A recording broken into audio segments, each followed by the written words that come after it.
की दौलत का घमंड दिखाकर कमजोरों को सताया। वह फूलदान उठाकर मारने ही वाली थी। कोई भी उसे रोकने की हिम्मत नहीं कर पाया, लेकिन तभी वह आया।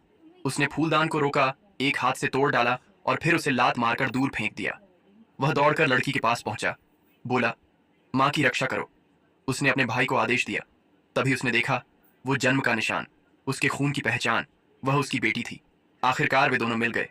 औरत उठी, गुस्से से भरी हुई। सीईओ ने उसे घूरा, पूछा, क्या तूने ही मेरी बेटी को चोट पहुंचाई? हाँ तो क्या, उसने तड़क कर कहा। इसकी कीमत चुकानी होगी, उसने जवाब दिया। उसे अंदाजा भी नहीं था कि कीमत वही होगी। उसने लड़की को उसके सामने ही कोसा। बस, बहुत हो गया। उसने उसे एक जोरदार थप्पड़ मारा। तू हिम्मत कैसे कर सकता है मुझे मारने की? वह चीखी। जानता है मैं कौन हूं? ले आओ सबको, उसने आदेश दिया। तेरे पूरे परिवार को। औरत गुस्से में बेकाबू होकर निकल गई। फिर वह लड़की की तरफ मुड़ा, बोला, मेरे साथ घर चलो।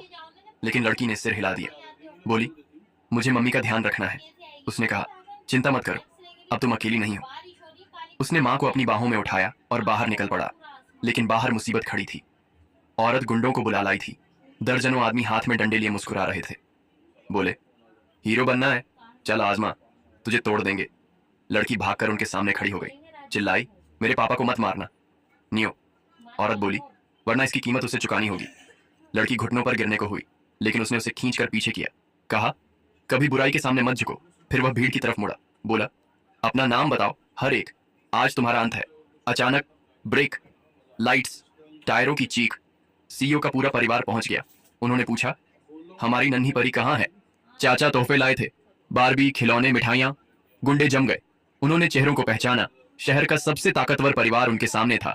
डंडे गायब हो गए, हिम्मत भी। चाचा ने पुकारा, इधर आओ प्यारी बच्ची।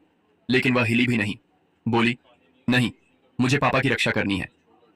परिवार ने उसकी तरफ देखा और सब समझ गए। फिर हर नजर उस औरत और उसके गुंडों पर जा टिकी। और अब न्याय होने ही वाला